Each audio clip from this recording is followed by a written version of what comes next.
CA rep chartered accountancy residential exam practice. ഇപ്പോൾ കഴിഞ്ഞ ഈ നവംബർ സെഷൻസ് വളരെ വിജയകരമായി ജൂണിൽ വന്ന കുട്ടികളാണ് ഇവിടെ. അവരെല്ലാം പ്രാക്ടീസ് ചെയ്ത് അവരെല്ലാം സക്സസ്ഫുള്ളി എക്സാം ഗംഭീരമായി എഴുതി വളരെ ഹാപ്പി ആയിട്ടിരിക്കുകയാണ്. നമ്മൾ നല്ലൊരു റിസൾട്ട് നമ്മൾ പ്രതീക്ഷിക്കുന്നുണ്ട്. കഴിഞ്ഞ പ്രാവശ്യം ഉണ്ടായ പോലെ തന്നെ നല്ലൊരു റിസൾട്ട് നമ്മൾ പ്രതീക്ഷിക്കുകയാണ്.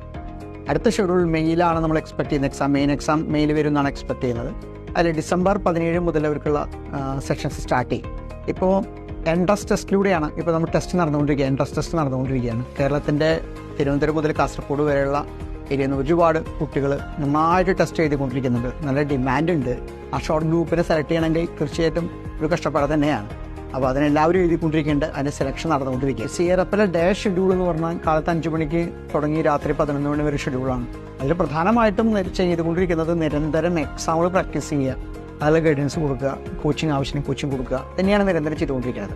മാത്രമല്ല അത് ഇവർക്ക് കണ്ടിന്യൂസ് ആയിട്ട് പഠിക്കാൻ എനർജി ക്രിയേറ്റ് ചെയ്യാൻ വേണ്ടി ഇവർക്ക് കാലത്ത് എഴുന്നേറ്റ് തന്നെ മെഡിറ്റേഷൻ, മോർണിംഗ് വാക്ക്, യോഗ ഇതെല്ലാം അതിൻ്റെ ഒപ്പം ക്ലിയറായി നടക്കുന്നത്. ഒരു എക്സാമിലേക്ക് പ്രധാനമായിട്ട് ഫോക്കസ് ചെയ്യാൻ വേണ്ടി ചെയ്യുന്ന ഒരു പ്രധാനപ്പെട്ട കാര്യം മൊബൈൽ ഫോൺ യൂസ് ചെയ്യാൻ പറ്റില്ല എന്നാണ്. ഇവർക്ക് ഒരു ലിമിറ്റഡ് ടൈം മാത്രമേ ദിവസം കൊടുക്കുള്ളൂ. പക്ഷേ മൊബൈൽ ഫോൺ ഫുള്ളി മാറ്റി വെച്ചിട്ട് ഫുൾ ഫോക്കസ്ഡ് ആണ് എക്സാം.